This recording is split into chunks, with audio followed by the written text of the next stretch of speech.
दोस्तों होली आपने मना लिया होगा तो आपको याद होगा मैंने एक दिन आपको बताया था लैरी फिंक के बारे में, जो कि ब्लैक रॉक के सीईओ हैं।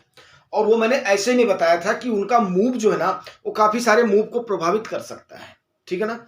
अब आप देखिए कि लैरी फिंक के एक बार के हिलने की वजह से वो इतने दिन शांत थे, उन्होंने पूरी अमेरिकन गवर्नमेंट को हिला दिया। कैसे उन्होंने हिला दिया मैं आपको बताता हूं कि उनके फेड के चेयरमैन जेरोम पॉल को ये अनाउंस करना पड़ा कि जून के क्वार्टर से हम इंटरेस्ट रेट को डाउन कर रहे हैं, वो भी 0.75 बेसिस, ठीक है ना। क्यों? क्योंकि आपने देखा होगा बिटकॉइन जो कि हाल्विंग से पहले उसका करीब 21-22 अप्रैल को हाल्विंग स्टार्ट होना था। हाल्विंग से पहले आपके बिटकॉइन का मूव स्टार्ट हो गया, जिसमें सबसे बड़ी भागीदारी किसकी रही है? ब्लैक रॉक की रही है। उसने ईटीएफ में इतना पैसा भर भर के लगा दिया कि पूछो मत। जैसे ही जेरोम पॉल ने इस चीज को अनाउंस किया है, तुरंत ही आपके बिटकॉइन का वहीं पर स्टॉप हो गया, मूव हो गया, स्टॉप हो गया। जबकि लोग बोल रहे थे 75,000 को क्रॉस कर देगा, इसको क्रॉस कर देगा, वहां पर स्टॉप हो गया। तो ये हस्ती है आपके ब्लैक रॉक के सीईओ लैरी फिंक जी, ठीक है। चलो लैरी फिंक के बारे में चर्चा नहीं हो रही है। आज की चर्चा का विषय है Nifty prediction for tomorrow and mutual fund investment. अब आपको पता है कि इस समय हमारे इंडिया में थोड़ा सा दौर तो चल ही रहा है, करेक्शन का दौर चल रहा है।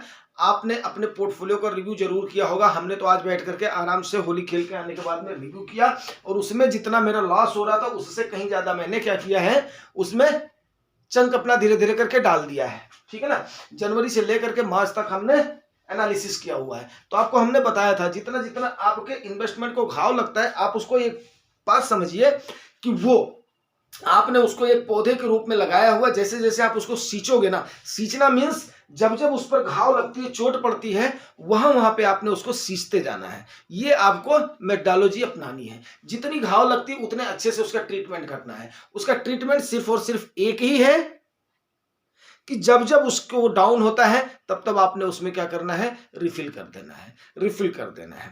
आपको ये कोई नहीं आएगा बताने के लिए, जब तक वो 20% का करेक्शन नहीं हो जाएगा तब तक आपको ये स्ट्रैटेजी कोई नहीं आएगा बताने के लिए। अगर आप ये करते हैं तो डेफिनेट है कि आप जब एटीएच के समय पर जाएंगे ना, जो एटीएच वाला चार्ट आपको याद होगा, उस समय जब आप निकालने की कोशिश करेंगे जो नेक्स्ट न्यू एटीएच बनेगा, उस समय तब आप देखेंगे, आपको मेरी बातें तब समझ में आएंगी। आगे चलते हैं। प्रेडिक्शन आपके निफ्टी का कब तक है? 25 मार्च से लेकर के 29 मार्च 2024 को। आप देखेंगे कि लास्ट वीक में काफी सारा उथल पथल निफ्टी में मची थी, जिसकी वजह से लेकिन क्या हुआ कि बियर्स को हावी नहीं होने दिया बुल्स ने, काबिले तारीफ बात है, और वहीं से ही बाउंस बैक कर गया। लेकिन अगर हम अपना प्राइस एक्शन से देखते हैं तो आपको क्लियरिटी समझ में आएगी। थोड़ा सा आपको प्राइस एक्शन दिखाता हूं। सपोर्ट आपका कहां कहां पे है वो देख लेते हैं। नहीं, पहले देख लेते हैं निफ्टी आपकी फ्राइडे को कहां पे 22,096 पर आपकी निफ्टी थी आपकी, ठीक है ना। सपोर्ट अब देख लेते हैं कहां कहां पे है। सपोर्ट आपका 21,900 पर है, और उसके बाद में 21,650 पर आपका तगड़ा सपोर्ट है। आपको कल मैंने बताया था यहां से आपकी निफ्टी ने कई बार बाउंस बैक किया है, 12-13 बार बाउंस बैक किया, लेकिन इतने डिटेल में निफ्टी का प्रेडिक्शन नहीं किया था। रेजिस्टेंस आपका कहां पे है आपको मैं बता देता हूं। रेजिस्टेंस आपका है 22,170 पे और 22,300 पर है, ठीक है ना। उसके बाद में ट्रेडिंग रेंज आपकी कहां पे पड़ रही है, फिर अभी आप देख लीजिए 21,650 से लेकर के आपकी ट्रेडिंग रेंज कहां पड़ रही है, 22,300 पड़ रही है, ठीक है।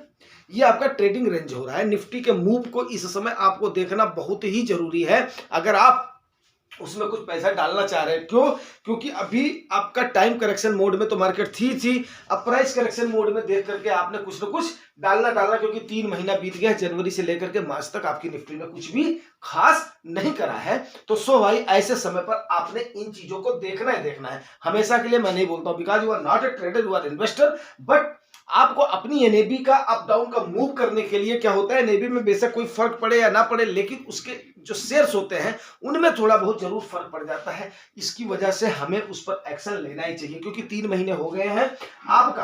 अगला 3 महीना हो जाएगा तो 6 महीने आपका हो गया ना, टाइम करेक्शन हो गया ना, काफी सारा टाइम करेक्शन हो गया। 6 महीने का आप ऐसे ही मान लीजिए कि 6% तो आपकी ऐसे ही डाउन हो गई है। बाकी थोड़ा सा भी आपको डाउन मिल जाता है 1-2%, तो 7-8% पर आप ऐसे ही करो। तो क्यों आप इंतजार कर रहे हो अपना 20% का? भाई बात समझ रहे हो? भाई अगर 6% आपकी 12% ही मैंने मान लिया कि साल का जो है उसको देना है 2024 में अपना रिटर्न देना है किसी भी क्लास को, 12% मैंने मान लिया। अगर वो 6 महीने उसी जगह पर एक रेंज में फंस करके ट्रेड कर रही है आपकी निफ्टी, तो उसके बाद में आपको क्या करना है? ऑलरेडी आपका हो गया जो है 50% हो गया साल का, और उसके बाद में 2% आपको डाउन मिल जाता है जो भी, तो आपका 8% 10% तो आपको ऐसे ही मिल जा रहा है भाई। तो बात को समझने की कोशिश कीजिए। अब इस समय आपको थोड़ा सा अपने चक्षु को खोलना पड़ेगा, ना कि इंतजार करना पड़ेगा कि हाँ फलाना भाई साहब आकर के आपको काल देंगे, फलाना चीजें काल देंगे। सब अपनी अपनी डफली यहाँ पर है, अपना अपना राग यहाँ पर है। चंद लोग कुछ ऐसे हैं जो कि आपको भला चाहते हैं, आपको ये सारी चीजें बताना चाहते हैं, बंदा देखेगा और करेगा उसके बाद। इसीलिए तो कोई ऐसा बताने, अगर मान लिया मैं अगर शेयर को ट्रैक कर रहा होता मैं पक्का हो हल्ला कर देता, भैया हो इसको देख लो, लेकिन नहीं, चलो ठीक है, मैं अगर फंड्स को देख रहा हूं तो फंड्स को आपको अच्छे से कम ये चीज समझ में आ जाएगी, और आपको ये नेक्स्ट एटीएस पर तब समझ में आएगा आपको प्रॉफिट। ठीक है, चलो आगे देखते हैं। ट्रेडिंग रेंज आपका बता दिया 21,650 से लेकर के 22,300।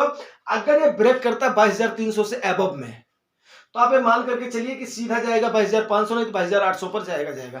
इस बीच में अगर ये एबव में ब्रेक कर देता है तो आपने कुछ नहीं करना है, चुपचाप अपने एसआईपी के सहारे रह जाना है। क्यों? क्योंकि निफ्टी ने ऑल टाइम हाई ले लिया है।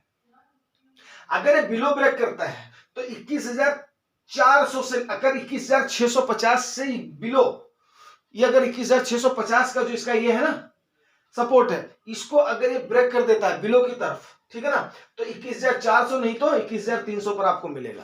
तो आपने उस समय एक्शन क्या करना है? अगर ये नीचे की तरफ बिलो को ब्रेक करता है या इसी रेंज में ट्रेंड करता रहता है 21,650 से लेकर के 22,300 के बीच में, तो आपको बढ़िया मौका, गोल्डन मौका, थोड़ा थोड़ा अपना चंक को एलोकेट करते रहना है। तो ये है निफ्टी का कल का प्रेडिक्शन, ठीक है ना। उम्मीद करता हूं कल का ही नहीं, ये आपका 25 मार्च से लेकर के 29 मार्च तक का प्रेडिक्शन है। देखते हैं अब आगे क्या होता है, ठीक है ना। तो इस टाइप के प्रेडिक्शन और अच्छी जानकारियों के लिए और सही इन्वेस्टमेंट के लिए आप जुगानी टॉक्स को देखते रहिए और रिवार्ड करते रहिए। रिवार्ड आपको पता है, लाइक से सब्सक्राइब। Thank you.